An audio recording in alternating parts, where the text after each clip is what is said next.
नमस्कार, आप देख रहे हैं आपका अपना चैनल भिवानी हलचल खबरों के संग में मैं हूं मनोज कुमार। आइए सबसे पहले डालते हैं नजर आज की हेडलाइन। अनुसूचित जाति वर्ग के हित भाजपा सरकार में ही सुरक्षित हैं, कहा बड़गुज्जर ने। रोहतक गेट स्थित शिक्षण संस्थान में लगी आग, जान माल की नहीं हुई हानि।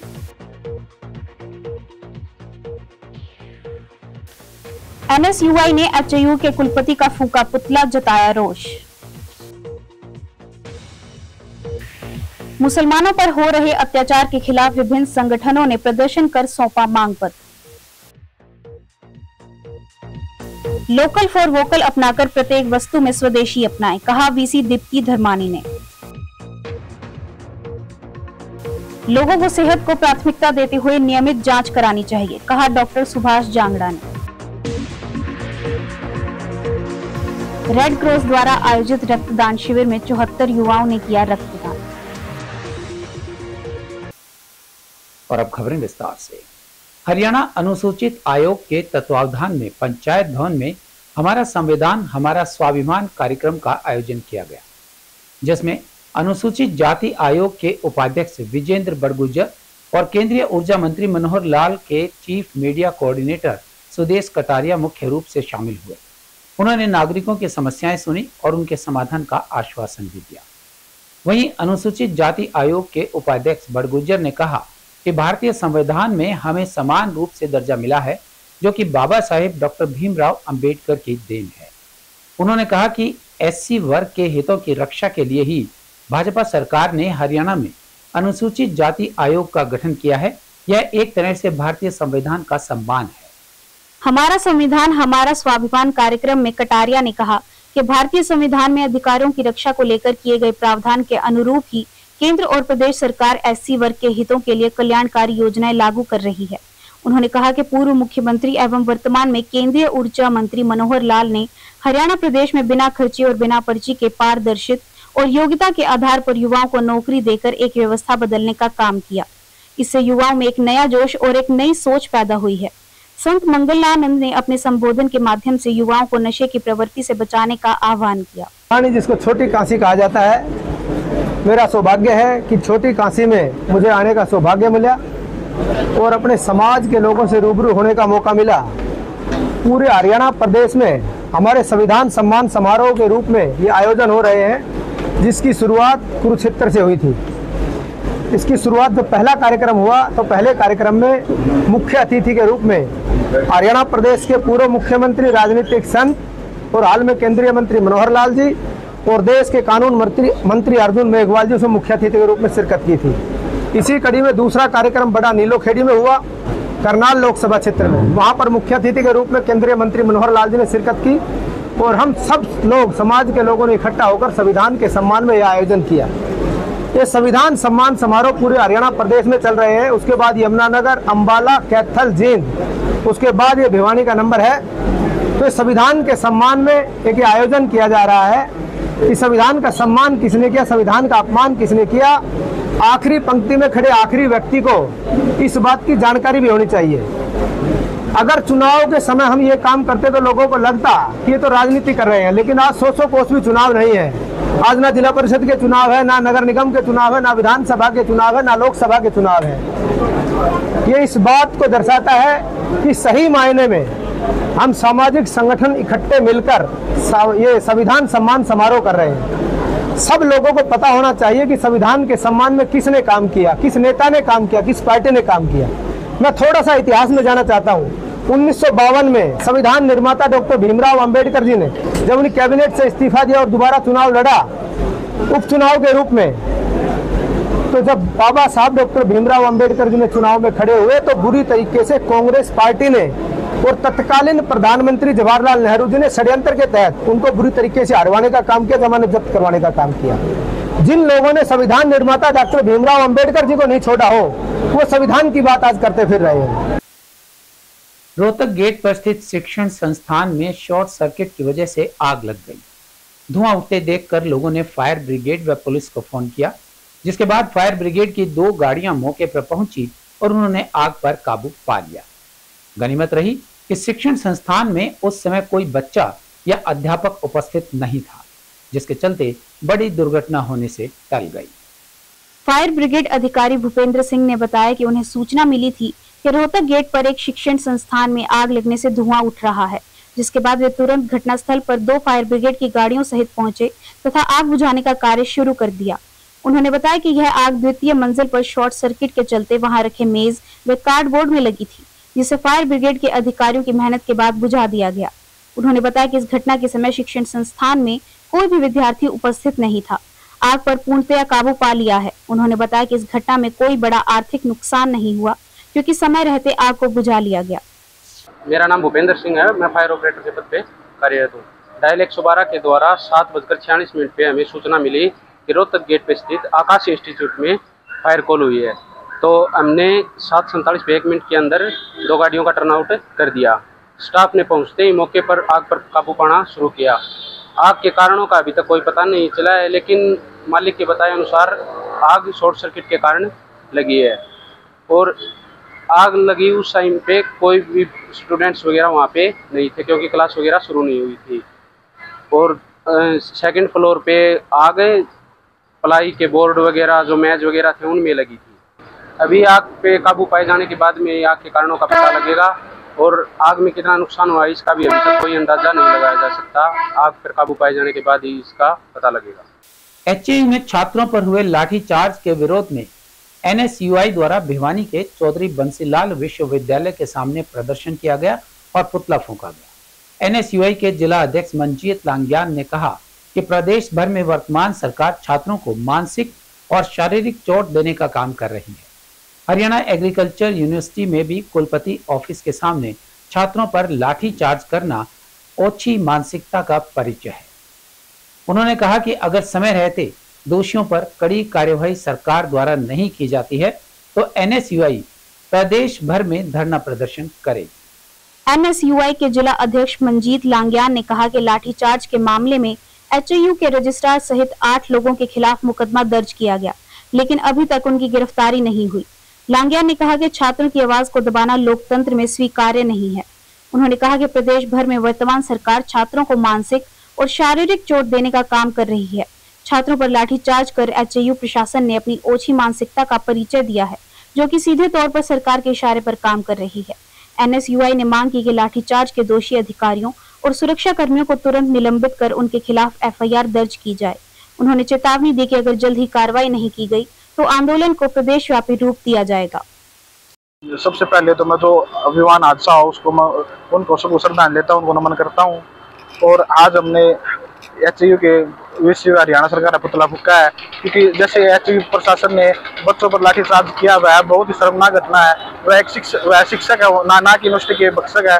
उनको जो आगे छात्र है अपने अधिकारों के लिए आवाज उठा रहे, उनको उनकी बात सुननी चाहिए, ना कि उनके ऊपर लाठीचार्ज करना चाहिए।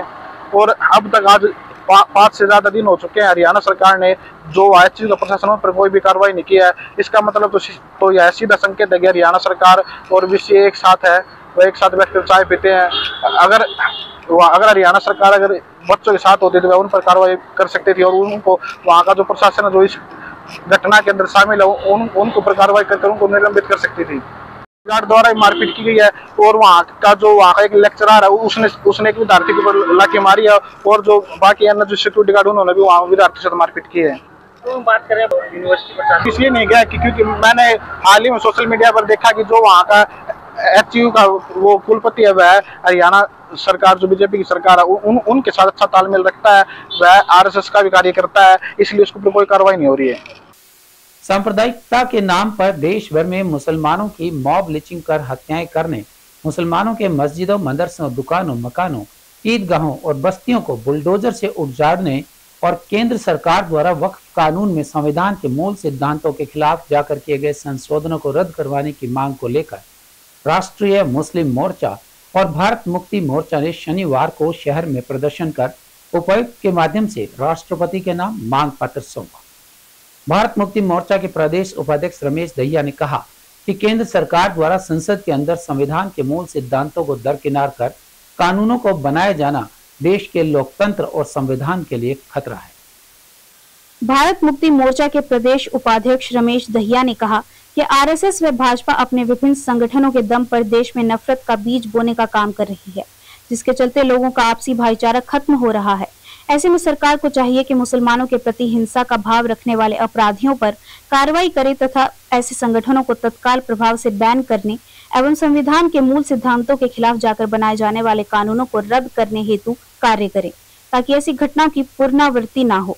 उन्होंने मांग पत्र के माध्यम से मांग की कि हत्या के दोषियों पर फास्ट ट्रैक कोर्ट में मुकदमा चलाकर फांसी या आजीवन कारावास की सजा दी जाए।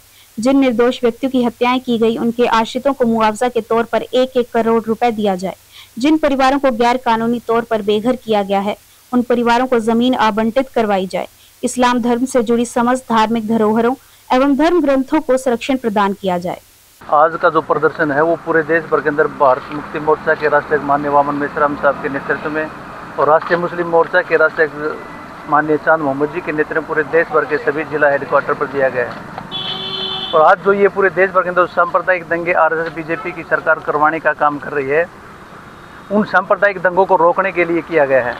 दूसरा, वक्फ बोर्ड के माध्यम से जो वक्फ बोर्ड की जो ज़मीनें उन ज़मीनों को छीनने का, उनको अपने अधिकार में लेने का काम वर्तमान की आरएसएस बीजेपी का सरकार जो काम कर रही है उसको रोक लगाई जाए। और पूरे देश भर के अंदर जो मॉब लिंचिंग करके जो सांप्रदायिक दंगे फैलाए जा रहे हैं, मॉब लिंचिंग के माध्यम से मुसलमान साथियों को मारा जा रहा है, उन पर तुरंत प्रभाव से रोक लगाई जाए। अन्यथा आने वाली 1 जुलाई को बामसेप और भारत मुक्ति मोर्चा के राष्ट्रीय अध्यक्ष माननीय वामन मेश्राम जी के नेतृत्व में हम लोग भारत बंद करने का कार्यक्रम करेंगे। आज का हम तो ये कहेंगे, पूरे देश में मुसलमान परेशान है। हर जगह खबर आती रहे, अलवर में मार दिए, अलीगढ़ में मार दिए, यहाँ हमारे ये बारडा गाँव है सासगाम, उसमें भी बेगुनाह मुस्लिम मारे गए। तो बस ये कहना चाहूँगा कि इसको भ्रष्टाचार को, इस जुल्म को रोका जाए। आज ये भारत मुक्ति मोर्चा द्वारा जो ज्ञापन दिया गया है जिसमें मांग की गई है कि देश के सतर पर हमारे अल्पसंख्यकों पर जो लगातार हमले हो रहे हैं, मॉब लिंचिंग हो रही है, ये बिल्कुल गैरकानूनी है, उचित नहीं है और ये अन्याय है उनके साथ। केंद्र सरकार और राज्य सरकारों को ये सुनिश्चित करना चाहिए, कोई भी देश का नागरिक है, चाहे वो अल्पसंख्यक है चाहे दूसरे धर्म का है, उनके ऊपर ये अत्याचार नहीं होने चाहिए। बराबरी का अधिकार है सभी का। और केंद्र सरकार ये उसके जो सांप्रदायिक संगठन है वो ये सब काम कर रहे हैं। केंद्र सरकार मूक दर्शक बन के उनको देख रही है, कोई कार्रवाई नहीं कर रही। स्वदेशी जागरण मंच एवं स्वावलंबी भारत अभियान के संयुक्त तत्वावधान में 2 दिवसीय प्रांत विचार वर्ग का शुभारंभ विधायक घनश्याम सराफ, विभाग संचालक सत्यनारायण मित्तल, बाल योगी महंत चरणदास महाराज, चौधरी बंसीलाल विश्वविद्यालय के कुलपति प्रोफेसर दीप्ति धर्मानी व स्वदेशी जागरण मंच के प्रांत संयोजक डॉक्टर अंकेश्वर ने किया। विधायक घनश्याम सराफ ने कहा कि स्वदेश में बने डिफेंस सिस्टम ने पाकिस्तान के एक भी ड्रोन को सफल नहीं होने दिया, इसीलिए हमें स्वदेशी वस्तुओं का इस्तेमाल करना चाहिए। सीबीएलयू कुलपति प्रोफेसर दीप्ति धर्मानी ने कहा कि लोकल फॉर वोकल को अपनाकर भारत देश को उन्नति के पथ पर ले जा पाएंगे। स्वदेशी जागरण मंच भिवानी के अध्यक्ष धीरज सोनी ने बताया कि प्रतिवर्ष प्रांत विचार वर्ग का आयोजन किया जाता है, जिसमें पूरे प्रदेश भर से कार्यकर्ता भाग लेते हैं और 2 दिवसीय इस कार्यक्रम में आने वाले कार्यकर्ताओं की सभी जरूरतों का ध्यान रखा जाता है।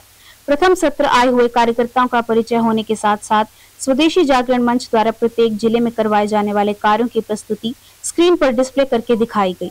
स्वावलंबी भारत अभियान के जिला समन्वयक अमित बंसल मुंडालिया ने बताया कि विचार वर्ग में स्वदेशी जागरण मंच के उत्तर क्षेत्र के संयोजक एवं राज्य तकनीक शिक्षा बोर्ड पंचकुला के सचिव राजेश गोयल ने स्वदेशी सुरक्षा और स्वावलंबन अभियान का भिवानी में शंखनाद किया और कार्यकर्ताओं को अपने अपने जिले में स्वदेशी के प्रचार और प्रसार के लिए प्रेरित किया। सीबीएलयू की कुलपति दीप्ति धर्मानी ने कहा कि लोकल फॉर वोकल को अपनाकर हमें प्रत्येक वस्तु में स्वदेशी अपनाने की कोशिश करनी चाहिए, तभी भारत देश को उन्नति के पथ पर ले जा पाएंगे। आज स्वदेशी जागरण मंच हरियाणा का प्रांत का प्रशिक्षण एवं विचार वर्ग है। पूरे हरियाणा से 22 के 22 जिलों से यहाँ पर प्रतिनिधि आए हुए हैं। जो स्वदेशी जागरण मंच का जो विचार है उसका अभ्यास करना है, उसका प्रशिक्षण हमें कार्यकर्ताओं को देना है। इसके लिए पूरे हरियाणा प्रांत से यहाँ पर कार्यकर्ता आए हुए हैं कि किस तरह हमें स्वदेशी के विचार को नीचे तक ले जाना है, उसकी भी योजना करनी है। जो चीन का सामान हमारे देश में आ रहा है उसका विरोध हमारे कार्यकर्ताओं को समाज में जाकर के करना है। समाज को समझाना है कि जो हमारे सैनिकों को बॉर्डर पर गोली लगती है उसमें हमारे जेब से गया हुआ पैसा चीन के पास गया हुआ है और वो पाकिस्तान के माध्यम से हमारे ऊपर अटैक करते हैं।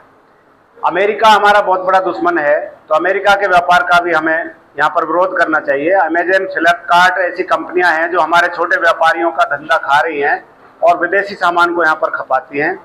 तो हम सबको देश को सशक्त बनाने के लिए आज हमारा देश विश्व में चौथी आर्थिक महाशक्ति बना है, अभी तीसरी बनने जा रहा है, तो हम इसको जल्दी ही पहले क्रमांक की आर्थिक शक्ति बनाना चाहते हैं।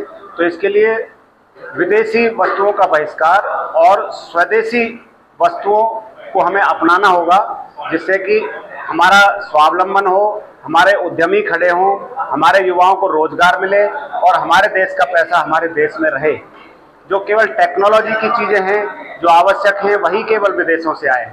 ये नहीं है कि छोटी छोटी मूर्तियाँ, रंग, पतंग, ये सब चीज़ें विदेशों से आ रही हैं, इसकी क्या आवश्यकता है। तो हमारा युवा जो है उद्यमी बने, स्वावलंबी बने। तो स्वावलंबन का भी हम अभियान पूरे समाज में लेते हैं, विद्यार्थियों के पास भी जाते हैं, किसानों के पास भी जाते हैं। मंच और स्वावलंबी भारत अभियान का एक प्रांत का विचार वर्ग आज हलवासिया विद्या विहार भिवानी के अंदर आयोजित किया गया। इसका आयोजन स्वदेशी जागरण भिवानी द्वारा किया जा रहा है और इस वर्ग के अंदर अखिल भारतीय और प्रांत के सभी अधिकारी उपस्थित रहे और आज के उद्घाटन सत्र में कुछ व्यापारियों ने भी इस वर्ग के अंदर अपनी उपस्थिति जाहिर की है। उसके अलावा इसमें माननीय विभाग संचालक सत्यानंद मित्तल जी की उपस्थिति रही और इस विचार वर्ग के अंदर अनेकों स्वदेशी के ऊपर अनेकों उद्घाटन रहेंगे और स्वदेशी के ऊपर अनेकों विचार वर्ग भी रहेंगे। इसमें 2 दिवसीय कार्यक्रम रहेगा जो हलवासिया विद्या विहार के अंदर आयोजित किया गया। दिल्ली स्थित मणिपाल हॉस्पिटल ने भिवानी के जांगड़ा मल्टी स्पेशलिटी हॉस्पिटल के सहयोग से विशेष ओपीडी का शुभारंभ किया। इस ओपीडी में मणिपाल हॉस्पिटल द्वारका के वरिष्ठ न्यूरो सर्जन डॉक्टर अनुराग सक्सेना अब भिवानी में 2 बार मरीजों की जांच और इलाज करेंगे। यह सेवा खासतौर पर ब्रेन और स्पाइन से जुड़ी बीमारियों के लिए शुरू की गई है। डॉक्टर अनुराग सक्सेना ने कहा कि आधुनिक तकनीक, सटीक निदान और देखभाल के माध्यम से हम मरीजों को ब्रेन और स्पाइन से जुड़ी बीमारियों से लड़ने में मदद कर सकते हैं। वहीं डॉक्टर सुभाष जांगड़ा ने कहा कि भिवानी में यह ओपीडी शुरू करके हमारा उद्देश्य मरीजों की केयर एवं इलाज के परिणामों में सुधार लाना है। HCMCT मणिपाल हॉस्पिटल के डॉक्टर अनुराग सक्सेना ने कहा कि नियमित हेल्थ चेकअप और इमेजिंग टेस्ट से हर्निएटेड डिस्क या रीढ़ की अन्य समस्याओं का समय रहते पता लगाया जा सकता है, क्योंकि इनके लक्षण अक्सर मरीज नजरअंदाज कर देते हैं। न्यूरोलॉजिकल और स्पाइन सर्जरी के क्षेत्र में हाल ही में हुए तकनीकी विकास जैसे मिनिमल इन्वेसिव सर्जरी ने इलाज को आसान और आरामदायक बना दिया है, जिससे मरीजों को कम दर्द, तेजी से रिकवरी और बेहतर परिणाम मिलते हैं। उन्नत देखभाल उपलब्ध कराने के साथ साथ लोगों को नियमित जांच के लिए प्रेरित करने के लिए भी प्रतिबद्ध है। आधुनिक तकनीक, सटीक निदान और देखभाल के माध्यम से मरीजों को ब्रेन और स्पाइन से जुड़ी बीमारियों से लड़ने में मदद कर सकते हैं। डॉक्टर सुभाष जांगड़ा ने कहा कि लोगों को अपनी सेहत को प्राथमिकता देते हुए नियमित जांच करानी चाहिए ताकि पार्किंसन जैसी बीमारियां या स्पाइन डिसऑर्डर्स का प्रारंभिक स्तर पर ही पता लगाया जा सके। भिवानी में यह ओपीडी शुरू करके उनका उद्देश्य मरीजों की केयर एवं इलाज के परिणामों में सुधार लाना है। तो हम लोग भिवानी में डॉक्टर जांगड़ा की सहयोग से न्यूरो सर्जरी की ओपीडी चालू कर रहे हैं। ये महीने में 2 बार होगी और मंगलवार को, दूसरे मंगलवार और चौथे मंगलवार को ये ओपीडी हर महीने होगी। इसमें भिवानी के मरीजों को जो दिल्ली तक नहीं पहुंच पाते हैं या दिल्ली तक आने में दिक्कत होती है, ऐसे सारे मरीजों को यहाँ पे स्पेशलिस्ट सुविधाएं मिल सके, उसके लिए है। उसमें इस ओपीडी में मैं खुद आऊँगा और डॉक्टर अंकित कोरा जो न्यूरो सर्जन है हमारे डिपार्टमेंट के, वो भी आएंगे। मेन पर्पस इस ओपीडी का मुख्य उद्देश्य है कि जो भी हाई एंड सर्जरीज हम दिल्ली में करते हैं, हमारे पास मणिपाल हॉस्पिटल, आपको पता होगा कि हिंदुस्तान के सबसे बड़ी चेन है कॉर्पोरेट हॉस्पिटल्स की, तो इसमें सारी सुविधाएं हैं। हमारे पास में विदेशों से भी पेशेंट आते हैं, लेकिन हमारे हिंदुस्तान के पेशेंट्स क्योंकि या तो आने की सुविधा नहीं होती है या काफ़ी ऐसी चीज़ें होती हैं कि उनको नॉलेज नहीं होता, उनको पता नहीं होता, तो हमारा ये एक उद्देश्य है कि हम लोग यहाँ पे आए रादर देन पेशेंट वहाँ पे आए। और अब डॉक्टर जांगड़ा के साथ में अगर हम सहयोग से ये ओपीडी चालू करेंगे तो उसमें पेशेंट्स का ये भी भला होगा कि जो पेशेंट्स रेगुलर फॉलोअप की जिनको ज़रूरत है, जो दिल्ली आते हैं बार बार उनको आना पड़ता है, वो आने की ज़रूरत नहीं पड़ेगी।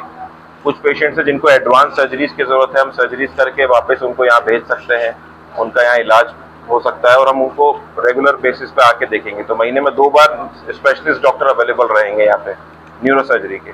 न्यूरोसर्जरी मतलब ब्रेन और स्पाइन से रिलेटेड सारी समस्याएं, सर्जिकल नॉन सर्जिकल। सुविधा तो ये कि सारे सुपर स्पेशलिस्ट हैं, मैं हेड हूँ, डॉक्टर अंकित कोरा भी सीनियर न्यूरोसर्जन है। हम लोग यहाँ खुद आ रहे हैं मरीजों के लिए, उनको दिल्ली तक आने की जरूरत नहीं है। दूसरी चीज, कुछ ऐसी टेक्निक्स हैं, कुछ आजकल सर्जरीज बहुत एडवांस हो गई हैं, माइक्रोस्कोपिक सर्जरीज हैं, मिनिमली इन्वेजिव एंडोस्कोपिक दूरबीन से स्पाइन की सर्जरीज होती हैं। कुछ सर्जरीज हम लोग ब्रेन की सर्जरीज करते हैं नोज से जाके, मतलब काफ़ी एडवांसमेंट्स हो गए। वो एडवांसमेंट्स यहाँ के पेशेंट्स को या तो पता नहीं है या फिर उनको अवेलेबिलिटी नहीं हो पाती।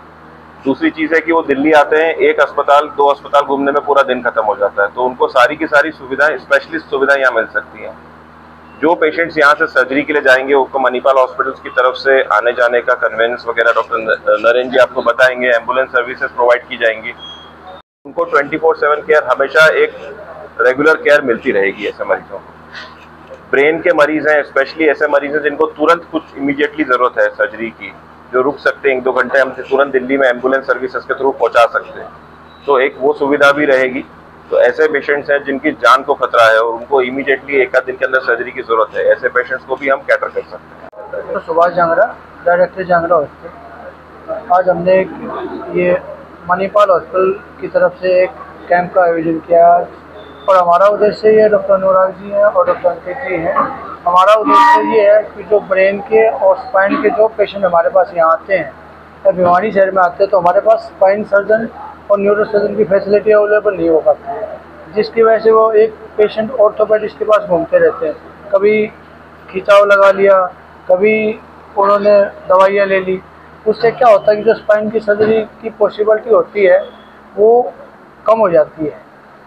जो भी इमरजेंसी आती है, एक्सीडेंटल पेशेंट आते हैं, वो बहुत सारे पेशेंट रेफर हो जाते हैं, या पेशेंट ऐसे सिक होते हैं कि वहाँ तक पहुँचते हैं कि या 2 दिन लगा देते हैं, तब तक एक कॉम्प्लिकेशन बढ़ जाती है। तो हमारा टारगेट ये है कि मणिपाल हॉस्पिटल की बेस्ट टीम के द्वारा जो भी पेशेंट कॉम्प्लिकेशन का आएगा, रोड साइड एक्सीडेंट होगा, स्पाइन की सर्जरी होगी, न्यूरो सर्जरी होगी, उसको हम बेस्ट सुविधा देंगे और कोशिश करेंगे फ्री ऑफ कॉस्ट एम्बुलेंस हम वहाँ तक भेज पाएँ मणिपाल हॉस्पिटल तक, और घंटे 2 घंटे का प्रोसीजर जो बने, ताकि पेशेंट की कॉम्प्लिकेशन के रेट जो हो वो कम से कम हो जाए। अभी डॉक्टर साहब ने एक ओपीडी चालू की है, आज भी बहुत सारे पेशेंट देखे हैं, उनमें से भी सर्जरी निकली है, और हम डॉक्टर साहब से और मणिपाल हॉस्पिटल की टीम से ये भी कोशिश करेंगे जो अफोर्डेबिलिटी पेशेंट की है, अगर वो पुअर है तो उसका मैक्सिमम से मैक्सिमम उसका डिस्काउंट किया जाए, और जो पैनल के पेशेंट होते हैं उनका तो कोई चार्ज लगना नहीं है। दूसरी चीज़, अगर कोई पेशेंट ऑपरेट करवाने के बाद बड़े हॉस्पिटल में रहता है तो उसका आईसीयू का खर्चा कई बार अफोर्ड नहीं कर पाता। पेशेंट ये चाहता है कि मेरी सर्जरी तो हो जाए और उसके बाद की जो स्टे करने की स्टेबिलिटी है वो 15 से 20 दिन जितना भी लगे वो मैं बड़े हॉस्पिटल में नहीं करवा पाऊँगा। तो हमारी ये कोशिश रहेगी कि अपना जो एरिया है यहाँ का, जो पुअर पेशेंट होते हैं उनकी सर्जरी डॉक्टर साहब के पास वहाँ हो जाए। 2 दिन, 5 दिन, 7 दिन जितना इनको लगे स्टेबिलिटी हम अपने पास रख के ट्रीटमेंट देंगे, वो ये दे दें। उसके बाद का जितना भी फॉलोअप रहेगा वो हॉस्पिटल की तरफ से टाई अप रहेगा, तो इससे लोगों को सुविधा मिलेगी और कॉम्प्लिकेशन जो होती है उसके जो रेट है वो कम होगी।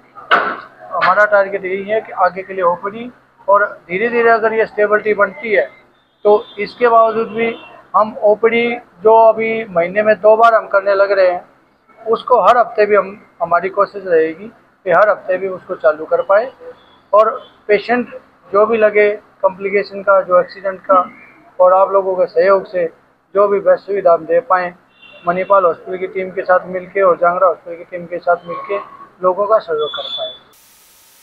विश्व रक्तदाता दिवस के अवसर पर रेड क्रॉस भवन में आयोजित रक्तदान शिविर में सेवा समर्पण और मानवीयता की मिसाल पेश करते हुए युवाओं ने रक्तदान किया। शिविर का शुभारंभ लोहारू के एसडीएम मनोज दलाल ने किया और अध्यक्षता जिला रेड क्रॉस के सचिव प्रदीप कुमार ने की। इस दौरान उन्होंने रक्तदाताओं को बैज लगाकर सम्मानित किया और उपस्थित सभी लोगों को रक्तदान मुहिम से जुड़ते हुए नियमित तौर पर रक्तदान करने की शपथ भी दिलवाई। एसडीएम मनोज दलाल ने कहा कि 1 यूनिट रक्त से 3 जिंदगियों को बचाया जा सकता है। यह सबसे बड़ा उपहार है जो कोई इंसान दूसरे इंसान को दे सकता है। रेड क्रॉस द्वारा आयोजित रक्तदान शिविर में एसडीएम मनोज दलाल ने कहा कि 1 यूनिट रक्त से 3 जिंदगियों को बचाया जा सकता है। यह सबसे बड़ा उपहार है जो कोई इंसान दूसरे इंसान को दे सकता है। उन्होंने कहा कि रक्तदान का छोटा सा योगदान किसी के लिए पूरी जिंदगी बना सकता है। उन्होंने कहा कि समाज में रक्तदाता अपनी भूमिका निभाने के साथ आने वाली पीढ़ियों को भी प्रेरणा दे रहे हैं। भिवानी रेड क्रॉस के सचिव प्रदीप कुमार ने कहा कि यह शिविर केवल एक रक्तदान कार्यक्रम नहीं बल्कि एक सामाजिक चेतना का प्रतीक है। उन्होंने सभी युवाओं से अपील की कि वे सिर्फ अवसर विशेष पर नहीं बल्कि एक नियमित आदत के रूप में रक्तदान करें। कहा कि रक्तदान के प्रति युवाओं की बढ़ती भागीदारी इस बात का संकेत है कि आने वाले भविष्य न केवल जागरूक है बल्कि दूसरों की भलाई के लिए कृत संकल्प भी है। विश्व रक्तदान दिवस पे शिविर लगाया गया है और हमेशा की तरह ही इस दिन को याद किया जाता है। रक्तदान के क्षेत्र में जिन साथियों ने उल्लेखनीय काम किया है उनको सम्मान देने का काम करती है रेड क्रॉस इस दिन पे, ताकि जो भले का जो पुण्य का कार्य वो करते हैं उनको आज एक हमारी तरफ से, प्रशासन की तरफ से, सिविल अस्पताल की तरफ से, रेड क्रॉस की तरफ से सम्मान पत्र मिले और उनको ये एहसास हो कि सरकार और रेड क्रॉस ने उनके कामों को सराहा है। तो आज ये शिविर भी लगा है और जो सभी रक्तदाता बंधु यहाँ पहुँचे हैं उनका सम्मान भी आज किया जाएगा। तो उनको शुभकामनाएं भी देंगे कि जो इस महान पवित्र कार्य में अपना योगदान दे रहे हैं, दूसरों के जीवन को बचाने की इतनी लंबी यात्रा में वो शामिल हैं। तो नियति ने उन्हें एक बहुत बड़ा और महान काम दिया है, वो उसको बखूबी निभा रहे हैं। सम्मान पत्र उनके लिए बहुत छोटी चीज़ रहेगी, लेकिन ये सिर्फ हमारी तरफ से उनको एक छोटा सा एहसास है, लेकिन जो सुकून का एहसास जो परमात्मा की तरफ से उनको जो आशीर्वाद और जिसके घर कोई समस्या आती हो, कोई बीमार, परेशान, दुखी, हताश, उसको जब इनका रक्त मिलता हो तो वहाँ की जो दुआएं इनको मिलती हैं वो इस सम्मान पत्र के मायने बहुत ऊँची हैं, बहुत बड़ी हैं। विश्व रक्तदाता दिवस है जो कि हर साल जो है 14 जून को मनाया जाता है। तो सबसे पहले में तो हमारी जितनी भी NGOs हैं और जितने भी हमारे ब्लड डोनर्स हैं जो कि हमारे एक कॉल करते भी रक्तदान करने आते हैं और अपनी स्वेच्छा से भी रक्तदान करते हैं, और जिसमें कई ऐसे रेगुलर रक्तदाता हैं जो हर 3 माह के अंदर रेगुलर डोनेशन करते हैं। मेरा उन सबको सबसे पहले बहुत बहुत धन्यवाद कि वो एक मानव सेवा को बचाने के लिए जो है इतना बड़े कार्य का सहभागी बनते हैं। और अब चलते चलते बिजली की बर्बादी रोकने और स्वास्थ्य से जुड़े जोखिम को कम करने के लिए सरकार अगर एसी के तापमान को नियंत्रित करना चाहती है तो इसका स्वागत किया जाना चाहिए। केंद्रीय आवास और शहरी मामलों के मंत्री मनोहर लाल खट्टर ने संकेत दिए हैं कि सरकार एसी का तापमान तय करने से संबंधित नियम लाने की तैयारी में है, जिसके तहत तापमान 20 डिग्री से कम और 28 डिग्री से ज्यादा नहीं किया जा सकेगा। दरअसल ज्यादा एसी चलने और इसके तापमान को 16 डिग्री पर सेट करने के कारण बिजली की खपत तेजी से बढ़ रही है। इससे बिजली का बिल तो ज्यादा आता ही है, कई बार ज्यादा ठंड से स्वास्थ्य संबंधित परेशानियां भी बढ़ जाती हैं। एक अध्ययन बताता है कि एसी के तापमान को 18 डिग्री से थोड़ा बढ़ाकर 20 डिग्री कर देने पर बिजली की खपत 12% तक कम की जा सकती है। ऐसे में नियम तय किया ही जाना चाहिए। जापान, इटली, दक्षिण कोरिया और स्पेन जैसे देशों में एसी के तापमान से संबंधित सख्त नियम पहले से ही बने हुए हैं। जिन देशों में एसी के तापमान से संबंधित नियम बने हुए हैं वहां भवन निर्माण से जुड़े नियम भी हैं, जिसके तहत मकानों को ठंडा बनाए रखने पर जोर दिया जाता है। क्योंकि भारत में तापमान तुलनात्मक रूप से ज्यादा है, ऐसे में हमारे यहाँ भवन निर्माण में ठंडक बनाए रखने से संबंधित नियम लागू होने ही चाहिए। फिर एसी का तापमान तय करना जितना आवश्यक है उतना ही जरूरी लोगों को पर्यावरण के बारे में सजग करना भी। आज एसी को भले ही 55 डिग्री तक के तापमान में चलने के लिए बनाया जाता हो, लेकिन सही कूलिंग तभी कर पाता है जब बाहर का तापमान 38 डिग्री के आसपास हो। इसका मतलब यह है कि अगर तापमान इसी तरह बढ़ता रहा तो भविष्य में एसी शायद गर्मी से राहत देने में कामयाब नहीं रहेंगे। और अब जाने से पहले एक नजर आज की हेडलाइंस। अनुसूचित जाति वर्ग के हित भाजपा सरकार में ही सुरक्षित हैं, कहा बड़गुज्जर ने। रोहतक गेट स्थित शिक्षण संस्थान में लगी आग, जान माल की नहीं हुई हानि।